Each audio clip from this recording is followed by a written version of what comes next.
Yo quisiera trabajar, ve, como trabajan los bogas.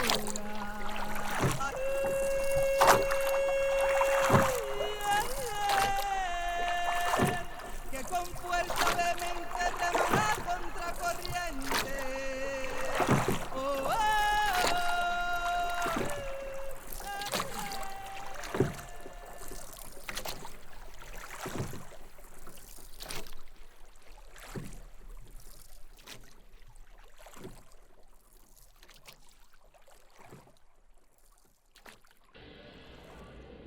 por guerrilla, por el Partido Comunista, por muchas entidades más. Esto infundió mucho miedo a nosotros. Sin embargo, conversamos muy lejano de ahí, en una parte lejano del pueblo, Sí. donde pudimos conversar y nos dijeron que para conformar el sindicato se necesitaban como mínimo unas 27 personas, trabajadores. Venga, Daniel, y ahí, así haciendo un recorderis, eso fue en el 81, ¿cierto?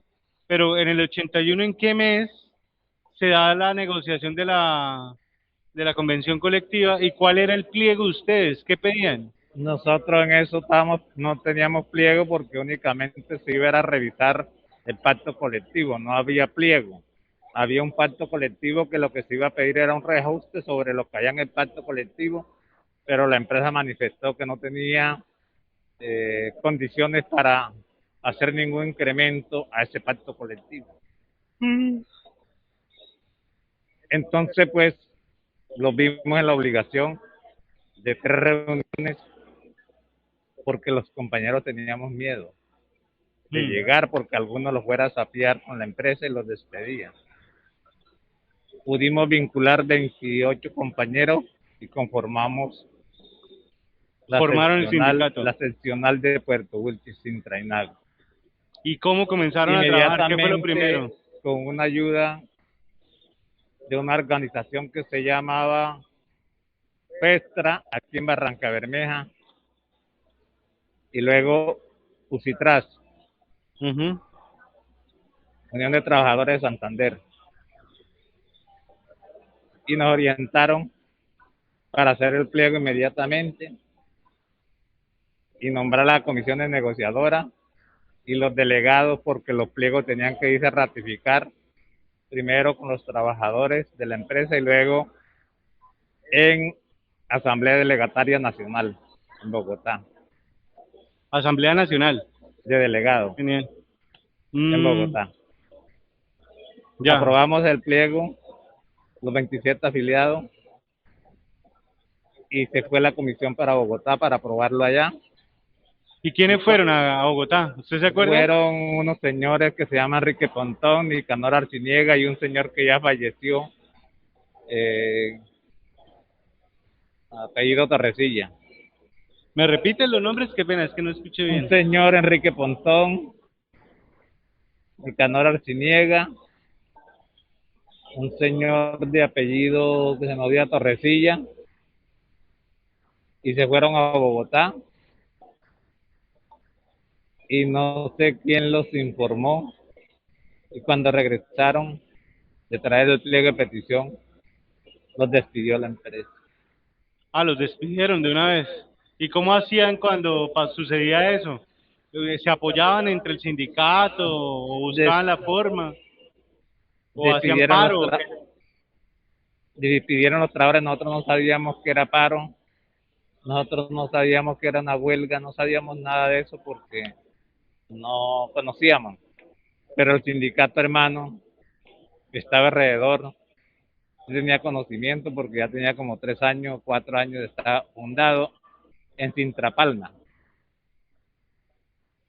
Ellos los ayudaron a dar ánimo, pero nosotros no fuimos capaces de presentar el pliego de petición directamente, que la ley decía que lo debían de presentar 3 trabajadores directos de la empresa. El temor los invadió y no fuimos capaces de entregarlo. se valió para entregarlo haciendo una pasada unos señores de Barranca Bermeja que hacían parte de Ucitraz, Extra, pues, Luis Eduardo Zuleta, Lozano y otros más. ¿Eduardo Zulete quién? El señor Lozano, José Lozano, y otro señor más que no me retengo el nombre. Esperaron al jefe que venía bajo efecto del alcohol para la empresa y lo pararon en la carretera y le dijeron que ellos eran trabajadores de la empresa que le iban a prender el pliego, a pesar de que este señor, bajo el efecto del alcohol, ¿Te puedes acercar más al micrófono hacia arriba para que se escuche bien la otra persona? al micrófono. Eso, escuche un poquito de eso para que le... Bajo el efecto del alcohol, él le decía que ellos no eran trabajadores de la empresa. Estos hábilmente le tiraron el pliego en el carro y firmaron ellos mismos como testigo de que este señor no quería recibir el pliego de petición. Eso nos hizo llevarnos a un proceso de protesta para que el pliego apareciera, porque este señor decía que él no había recibido el pliego, más el que teníamos en la mano estaba firmado por estos testigos que firmaron y le tiraron el otro en el carro. Bien, se aprovecharon el momento para que el Ministerio de Trabajo en Puerto Wilche, a pesar de que estaba a favor de la empresa, pues tenía que darle solución porque el pliego estaba firmado, que el señor se negó a recibirlo. Nosotros no éramos capaces de protesta, entonces los compañeros del otro sindicato vinieron a hacer la protesta. En eso nos orientaron que había que llevar gente de la población, y fue así como llevamos a comunidades, las esposas de los trabajadores, señoras de la zona, o sea, de las que trabajan en ese servicio, hacer la protesta para que la empresa se pudiera sentar a negociar. Después de todo eso, porque nosotros no éramos capaces, nos escondíamos detrás de las matas, detrás de las mujeres. ¿Pero por qué se escondían tanto? ¿Porque los veían y los sacaban? El temor de que los despidieran. Teníamos que esconderlos detrás de las mujeres para que el patrón por las ventanas no los viera. ¿Y quién era el patrón? Era una empresa de unos gringos que tenían dinero inyectado y de unos señores de Medellín. ¿Y cómo se llamaba la empresa? Llamaba la Hacienda La Brisa de San Antonio, limitada. ¿Brisas de San Antonio? Hacienda La Brisa de San Antonio, limitada.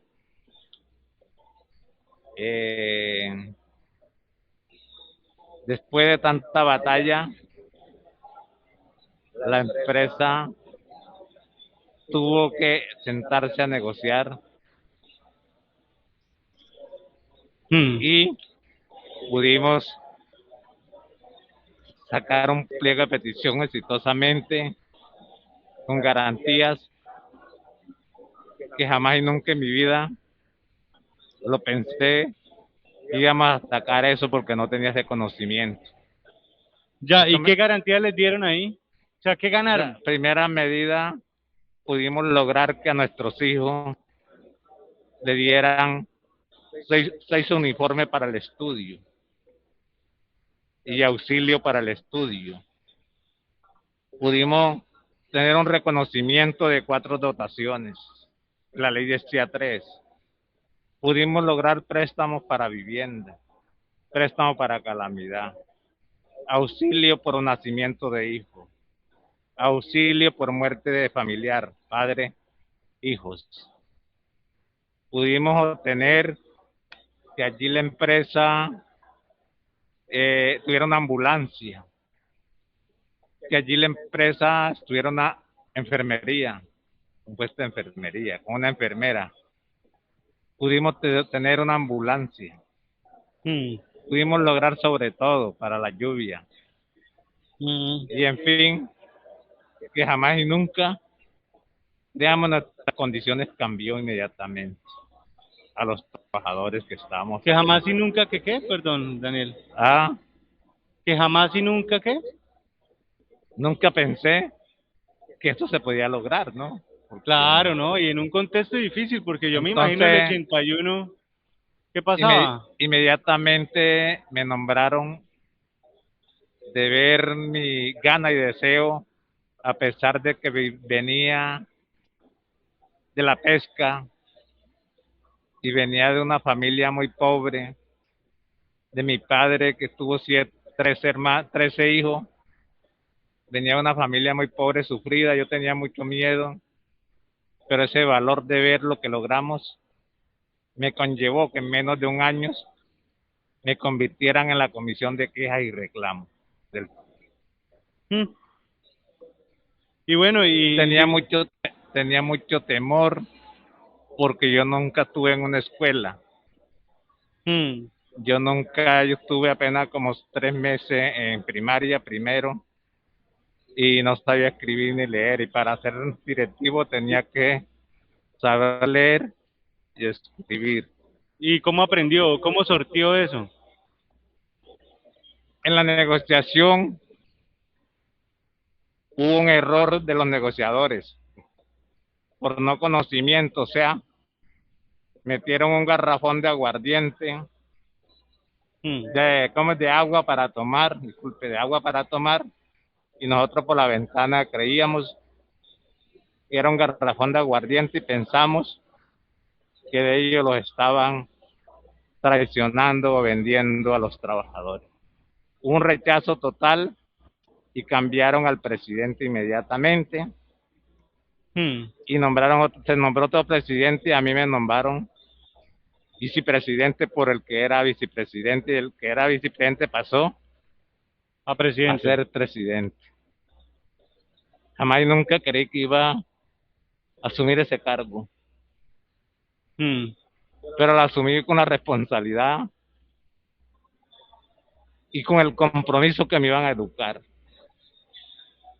Y enseguida inmediatamente sentí esa educación de parte de las organizaciones sindicales, las centrales, permanentemente para Mm. Bogotá, con los permisos, porque logramos conseguir permisos sindicales para las capacitaciones de esos trabajadores. Mm. Me comenzaron a educar y me dio ese deseo de practicar y salir adelante. Me capacité que en un año y medio me nombraron presidente. O sea, como para el 84 usted ya era presidente. Ya en el 82, 83, ya era presidente. Y se negoció un pliego de petición otra vez porque era, acá 2 años habíamos firmado de aquel, entonces me nombraron de negociador.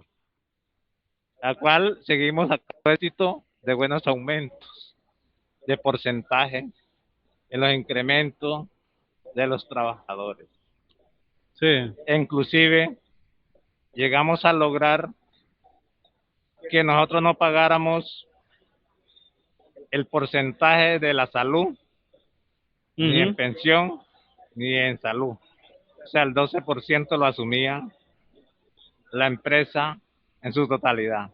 Eso era una cosa exitosa para nosotros, Mm. ya que lograr el 12% que no pagábamos nosotros, nada de eso en la salud, era Pero bueno, Daniel, ahí pensando en lo que me comenta y todo esto, yo quería saber cómo era que se vivía ahí, o sea, cómo ustedes vieron el cambio de pasar. Usted me contaba un poquito del arroz, usted me comentaba un poquito de cómo era eso antes de llegar la empresa. Te ¿Sí? cuento que la empresa como esta no era de palma, sino que también era ganadera y arroceras. La palma que tenía era Muy poca. muy poca, tenía por ahí unas 800 o 1000 hectáreas de palma. Ah, esa hacienda, ¿cuántas hectáreas tenía? Fue como 1000 hectáreas de palma. El resto era arroz y ganado. Ujú. La empresa, a través del sindicato, se vio obligada a comprar las tierras que estaban alrededor de los campesinos que vivían del cultivo del plátano, la yuca, y los convirtió en trabajadores de la empresa, comprándole la tierra para sembrar palma. O sea, eso quiso decir que le decía, yo le compro la tierra y te convierto en mi empleado. Y la gente le vendió las tierras y se convirtieron en trabajadores, ya no trabajadores de sus tierras, sino trabajadores de la empresa. Ah, Y se extendió el cultivo de la palma. Como había muchas empresas en las zonas, palmeras, ah, sí. claro, ¿Cuándo comienzan así el boom de las empresas allá? De las como palmeras. como en el 71. 70, 71. Se extendieron Bucarelia, Monterrey, Monterrey, ¿cuál es las otro? empresas más grandes que eran las que tenían planta extractora, Monterrey, Bucarelia, Palmera, Alberto Wilche y Olinosa La Brisa. Después, porque cambiaron el nombre, 4 años después, dejó de ser Hacienda y pasó a ser Oliginosa La Brisa. Ah, ya. S.A., ya no limitada. Ya no era limitada, ya era la empresa oleaginosas de las brisas. Ah, ya, y bueno, y a usted, digamos, como habitante y como conocedor de ese momento, Daniel, O sea, qué cambió ahí en la forma en que ustedes o vivían? sea, o sea, Se volvieron uno veía que a pesar de que abrimos el espacio para que llegáramos a un acuerdo que la empresa empleara a trabajadores, los trabajadores no se querían emplear debido a que daba más ir a pescar que el cultivo de la palma. O sea, lo hacían por temporada. Se metían a trabajar a la empresa con contratos a término fijo o con contratistas. Se salían cuando llegaba la época del pescado. Difícil la empresa para conseguir el personal ni empleado. Sí, Por claro. lo menos a mí no me pidieron ninguna clase de documentación para emplearme. Eso nos conllevó a que 2 años después o 3 años después de haber firmado esa convención, la empresa hicieron una arremetida de los 63 trabajadores con que contaba, el exterminio para acabar el sindicato. ¿Y eso en qué año fue? ¿Y en qué mes? Ya eso fue como en el 85. Sí, ¿y cómo fue que comenzó el exterminio? O sea, comenzó a decirle a los trabajadores que si se retiraban del sindicato, le empleaban el hermano,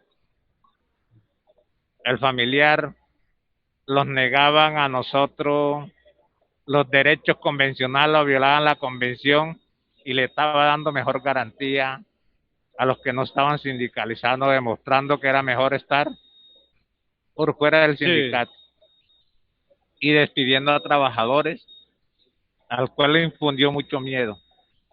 sí. Eso nos llevó a que que quedáramos 32 trabajadores nada más de los 66 que ya teníamos. O sea, en el 85 quedaron 32. 32 trabajadores, 84, 85. Eso nos conllevó a que el sindicato hermano de Monterrey, llamado Sintrapalma, que tenía como 360 trabajadores, Mm. se desafiliaran 80 de ese sindicato y se afiliaran al nuestro, para Mm. fortalecerlo y no dejarlo terminar. Esa fuerza los conllevó a seguir adelante. Personalmente, a mí tuve muchas persecuciones, me aislaban de los trabajadores, me ofrecían capital, millones de pesos, Mm. no los aceptaba y me pusieron lo que se llama la persecución más grande de la vida. ¿La qué? Aislarme de los trabajadores, mandarme solo a trabajar, Ah, sí. perseguirme con los patrones, se me iban a los lotes a intimidarme a ¿Y todo qué les momento, decían? que me iban a echar, que mi mujer iba a aguantar hambre y mis hijos por culpa del sindicato, que éramos unos bandoleros, Mm. que yo en poquitos días me iban a echar, que si me retiraba del sindicato me habían puesto supervisor, Mm. que me podía ir por un año y me daban 1 millón de pesos para que me fuera a disfrutarlo a Barranquilla, Cartagena con mi señora, y cuando regresaba me daban un Mm. puesto de supervisor. Nada de eso. Yo decía que yo no era Judas y les decía que esa propuesta que ellos me hacían se la iba a llevar a la asamblea de los trabajadores. Me decían que no, que me olvidara de eso. Parranda con curas. Yo no creía que los curas debían, por eso igual desconfía hasta de los curas, Mm. debido a que me llevaron a una reunión con un cura, a una fiesta, donde pensaban hacerme como una mala pasada diciendo que en esa fiesta me había renunciado a la organización. Mm. Y como yo no me presionaron y yo no pude, yo decía que no, entonces me dije, uno de ellos, de los jefes, me dijo que a los comunistas había que matarlos porque no se vendían por ninguna plata. Le dije al padre que me respetara, que delante de él se metió unos tragotes de aguardiente.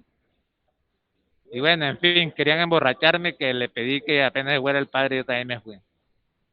Pero ¿qué fue el padre fue el que le dijo eso, que a los comunistas había que matarlos Uno de porque... los jefes me dijo a mí que yo no me vendería por ninguna plata, porque a los comunistas, o sea, me dijo que yo era un comunista, Sí. y que a los comunistas había que matarlos y tirarlos al agua. En el 84, a mí me postularon para el consejo, por eso fue la palabra de comunista, Ah. porque ya nacía la UP, nacieron esos partidos de izquierda. ¿Y usted militaba en algún partido? Y entonces a mí, sí, claro, yo ¿En milité en la cuál? UP, En la Unión Patriótica. milité en una organización antes de la UP, no me retengo ahorita, de izquierda, y pude salir elegido concejal. ¿Cuántos concejales ganaron allá en...? No, difícil, mi persona pasó con otro compañero, como era lista única, entonces los dimos el plazo que él sesionara 6 meses y otros 6 meses, y así fuéramos cambiando. Debido a que yo salía de segundo en la lista, Sí. pude llegar al consejo sin ninguna garantía, pero la empresa se sorprendió al ver Bueno. un trabajador como yo, sin saber leer casi escribir, saqué 80 votos en esa época Sí. para ir al consejo. Y venga, y Daniel, ahí por lo menos está, o sea, entiendo y entiendo, digamos, toda la evolución con lo que usted me está contando, pero en esa época la persecución era muy fuerte. Estaba el paramilitarismo en Puerto Boyacá, Eh, y pues sí, te a todos cuento, los políticos les decían comunistas para matarlos, voy a ¿no? llegar allá. Ya. Yo me mandaban para Bogotá. Cuando eso, pues, mi ropita era ropita de campesinos, toda vueltanadita, y me fueron educando que tenía que estar bien representado para estar en Bogotá, con ropa buena, bien presentadito, porque me iba a reunir con gente Sí. importante, como ministro de Trabajo, con toda esa gente, que íbamos a hacer eventos y capacitaciones con personas de otros países. Sí. Eso me motivó mucho Y luego me tocó afrontar a los grupos al margen de la ley, por ahí como en el 87, 89, porque hicimos un trabajo en la zona que afiliamos a trabajadores en 13 empresas en la zona. ¿En 13? 13, 3. 13. 13. Y llegamos a tener 1.000 trabajadores afiliados. A tener esa capacidad de tener afiliados a más de 1.000 trabajadores en 3 empresas, los señores que querían sacar provecho de los grupos al margen de la ley, pues lo citaban a uno para decir que ellos iban a defender lo que iban a estar con nosotros, al cual me tocó enfrentarlo y decirle que mientras yo fuera el presidente, porque fueron varias ocasiones que fui el presidente, eso como 6, 8 años, y yo le dije que mientras yo fuera el presidente, yo no lo dejaría llegar a ellos a la asamblea ni les permitía que se entrometieran, porque nosotros éramos autónomos y estábamos nombrados por los trabajadores para defender nuestros derechos. ¿Pero Porque quiénes les ellos, pedían a ustedes hablar con los trabajadores? ¿La guerrilla? la guerrilla, la FARC, los helenos y los EPL que estaban. Primeramente ellos se querían tomar nuestras asambleas, me amenazaron que si iban a tomar una asamblea, le dije que mientras yo no fuera presidente yo no los dejaba llegar. Ellos tenían armas y nosotros estábamos armados, que ellos defendieran la lucha armada y nosotros defendíamos los derechos laborales. Porque se perdía la esencia de nuestros derechos y la facultad que teníamos nosotros para sentarnos a negociar directamente con la empresa, no ellos como terceros, porque no tenía fundamento. Y no lo iba a permitir. Luego, como en el 99, tocó enfrentar a los paramilitares. ¿Y cómo fue eso? Parte, ya en el 99. ¿En el 89? ¿O 99? En el 89, sí, en el 89. Para el 90. Sí. Ya en el 90 más bien. A enfrentar a los paramilitares que llegaron a posicionarse en esa zona. ¿Y quiénes eran? ¿Quiénes llegaron? Un autodefensa de, creo que eran del Cesar, de esa zona. Ya. Y manifestaron que iban a quedarse. Comenzaron a citarlos a varias partes de la zona a decirnos que nosotros no podíamos hacer huelga ni paro, porque los mataban.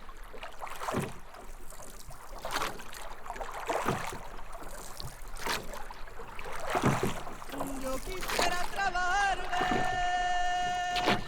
como trabajan los bogas.